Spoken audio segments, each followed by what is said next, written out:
According to the Quran, any sexual intercourse between unmarried men and women is punishable with 100 lashes. That makes prostitution against Sharia law, and yet they subscribe to it under a different name. Can you elaborate? First and foremost, I would like to point out to our listeners the following facts. 1. That in the Arabic language of Muhammad's time, the word nikah meant having sex, the sexual act, whether in the manner of rape or marriage. 2. The word muta' is derived from tamattu', that is, to obtain pleasure from. Hence, the expression nikah al-mut'ah is pleasurable sex, whether legal or illegal. Since the Quran prohibits out-of-wedlock sex as fornication, punishable by death in many cases, Muhammad solved the problem of his sexually frustrated male followers by legalizing having sex for a predetermined period between a man and a woman of easy virtue in what he euphemistically called temporary marriage. The word mut'ah was more commonly used than other terms for temporary marriage during and after the lifetime of Muhammad. Both its proponents and opponents prefer this word and its derivatives. In books on jurisprudence, the terms mut'ah and nikah al-munqati', discontinued marriage, and al-nikah al-muwaqqat, temporary marriage, istimta', having pleasure, and the related word of tamattu', pleasure, are all employed. The scholars, both Sunni and Shia, agree that mut'ah was permitted at the beginning of Islam. However, they disagree as to the reasons it was permitted. In the chapter titled Women, Al-Nisa, after listing those women to whom marriage is forbidden, the Quran states as follows. Al-Nisa 4.24. Lawful for you is what is beyond all that you may seek, using your wealth in wedlock and not in license. So those of them whom you enjoy, give them their appropriate wages. It is no fault in you in mutually agreeing after fulfillment of the wage. Allah is all-knowing, all-wise.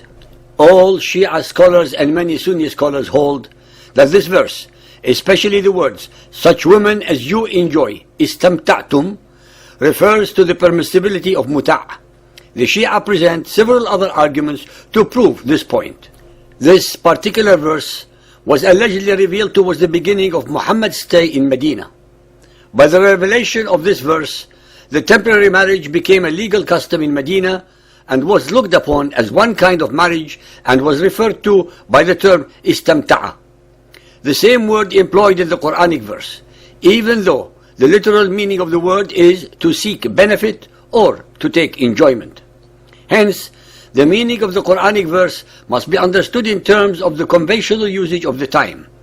For, as is well known in the science of Quranic commentary and Islamic jurisprudence, the Quran follows the conventional usage of the people in all edicts and legal prescriptions.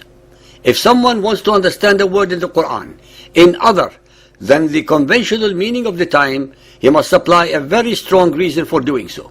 Moreover, if one looks up the traditions of the chapter of temporary marriage in the authentic Sunni collections such as Sahih al-Bukhari and Sahih Muslim, one can see that Muhammad and his companions used the word istamta'a when referring to this contract, which is exactly the same as that employed therein.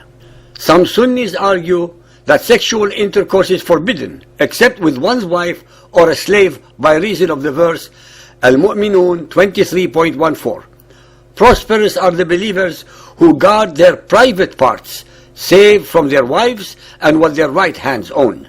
According to Aisha, Muhammad's wife, and others, mut'ah is forbidden and abrogated in the Quran, where Allah says, who guard their private parts.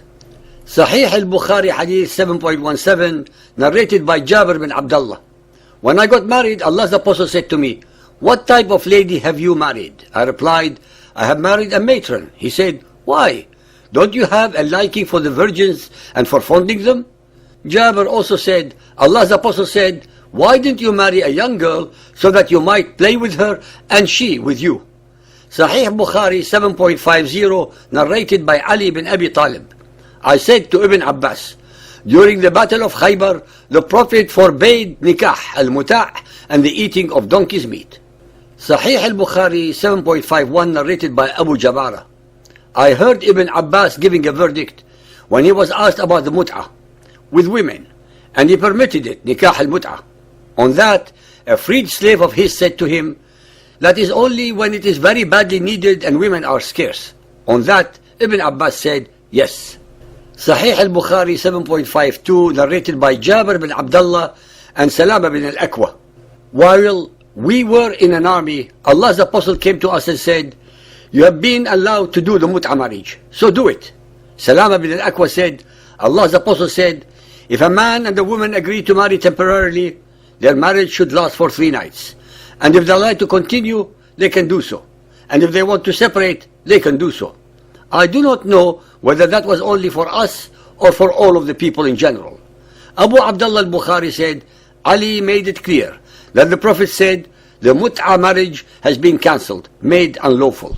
Ladies and gentlemen, believers and unbelievers, contrary to all of the above contortions of logic, as well as the different and contradictory interpretations of a few verses of the Quran and the bending to suit of morality, nikah al-mut'ah is actually a legalized and sanctified form of prostitution, since in reality it has the following characteristics.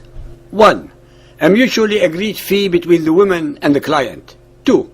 A mutually agreed period of time. 3. No witnesses are needed to the agreement. 4. The woman is not a wife and has no legal financial claims on the man, accepting her agreed fee. 5. If she gets pregnant, the man takes the child away from her. 6. She has no rights to inheritance. 7. He can break the agreement before the consented time. I leave it to you all to make your own conclusions that I hope very much that you will use in your comments.